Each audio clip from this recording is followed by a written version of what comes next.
कि आरोपी दत्तात्रेय रामदास गाडे को गिरफ्तार कर लिया गया है। पुणे क्राइम ब्रांच की टीम ने यह गिरफ्तारी की है।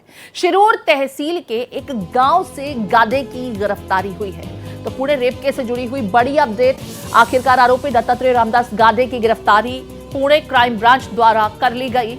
शिरूर तहसील के एक गांव से गाडे को पकड़ा गया। पुणे सिटी पुलिस ने इस मामले के संबंध में तमाम जानकारी साझा की है। आपको बता दें, पुलिस की 20 टीमें गाडे की गिरफ्तारी के लिए लगातार प्रयासरत थीं। अभिषेक हमारे साथ जुड़े हुए हैं, अभिषेक का रुख कर लेते हैं। अभिषेक, आखिरकार गाडे की गिरफ्तारी हुई, कहां छिपा हुआ था? पुलिस की 20 टीमें इसकी गिरफ्तारी के लिए दबिश दे रही थी।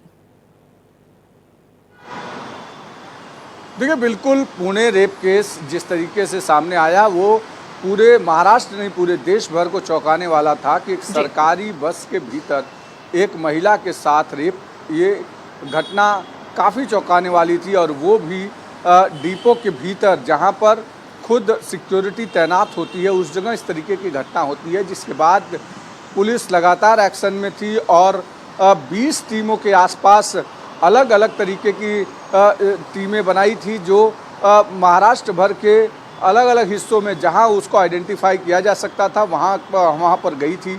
1 लाख रुपए का इनाम भी जारी किया था पुलिस ने। लेकिन इस दौरान पता चला पुणे पुलिस को कल शाम को कि दत्तात्रेय गाडे का आखिरी लोकेशन वो शिरूर में है, जो पुणे का एक तहसील है वहाँ पर है। जिसके बाद वहाँ पर क्राइम ब्रांच और दूसरी टीमें जो सिविल ड्रेस में वहाँ पहुँची और उन्होंने ट्रेस करते हुए दत्तात्रेय गाडे को वहाँ से गिरफ्तार किया है। देर रात को करीब 12-1 बजे के आसपास उसको हिरासत में लिया गया और उसके बाद उसे पुणे लाया गया, जहां उसकी गिरफ्तारी दिखाई गई।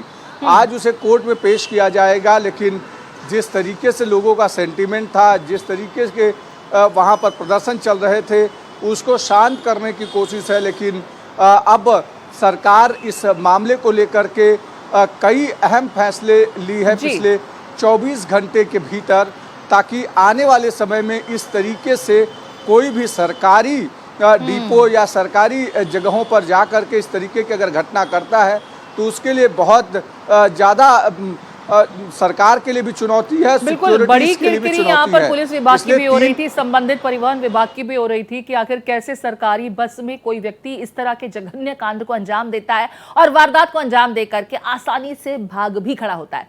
लेकिन पुलिस ने लगातार मशक्कत की और आखिरकार 20 टीमों के अथक प्रयास का नतीजा है कि आरोपी गाडे की गिरफ्तारी हो गई है। आज कोर्ट में उसे पेश किया जाएगा। यहाँ पर एक सवाल, कल बैठकों का दौर भी हमने देखा था अभिषेक, और परिवहन मंत्री की तरफ से यहाँ पर कई इंस्ट्रक्शंस भी दिए गए हैं सिक्योरिटी के लिहाज से, खास करके महिला जो कम्यूटर्स हैं उनको एक सेंस ऑफ सिक्योरिटी दी जा सके, उसके लिहाज से भी कई फैसले लिए गए हैं। इसके बारे में क्या कुछ अपडेट, और गिरफ्तारी के बाद अब परिवहन मंत्री की तरफ से कोई रिएक्शन देखने को मिला है क्या? देखिए, कल जो बैठकों का दौर शुरू था उसमें कई अहम फैसले लिए गए। पहले ये लिया गया कि जो स्क्रैप है, यानी जो पुरानी पड़ी बसें हैं जो डिपो में हैं, वो एक क्राइम का अड्डा बन चुकी हैं, उसको 1.5 महीने के समय के भीतर सभी पुरानी बसों को या पुराने स्क्रैप को वहाँ से निकालने को लेकर के सरकार में तय किया गया है। दूसरा महत्वपूर्ण फैसला लिया गया है कि सभी बड़े बस डिपो हों या जो बस स्टेशन है, उन सभी जगहों का सिक्योरिटी ऑडिट किया जाएगा कि वहाँ पर लाइट नहीं है या उनके जुरिडिक्शन में कहीं कुछ ऐसी दिक्कत तो नहीं है। सारी चीज़ों का सिक्योरिटी ऑडिट किया जाएगा। सभी जो बसें हैं जो परिवहन विभाग की, उन सभी बसों में सीसीटीवी कैमरे और जीपीएस मॉनिटरिंग सिस्टम लगाया जाएगा। एआई के जरिए उसकी मॉनिटरिंग की जाएगी, आर्टिफिशियल इंटेलिजेंस का उपयोग किया जाएगा। उसके साथ साथ 2700 सिक्योरिटी गार्ड पूरे महाराष्ट्र भर में जो स्टेट ट्रांसपोर्ट के हैं उनमें बढ़ोतरी की जाएगी। उसमें महिला सुरक्षा रक्षकों को भी बढ़ाया जाएगा, जिसके लिए गवर्नमेंट के पास एक प्रस्ताव भेजा जाएगा। यहाँ पर राज्य सरकार द्वारा, परिवहन विभाग द्वारा भी लिए जाने की बात कही जा रही है। ठीक है, एक घटना से सबक लेते हुए यहाँ पर बड़े सिक्योरिटी के लिहाज से मेजर्स लिए जा रहे हैं।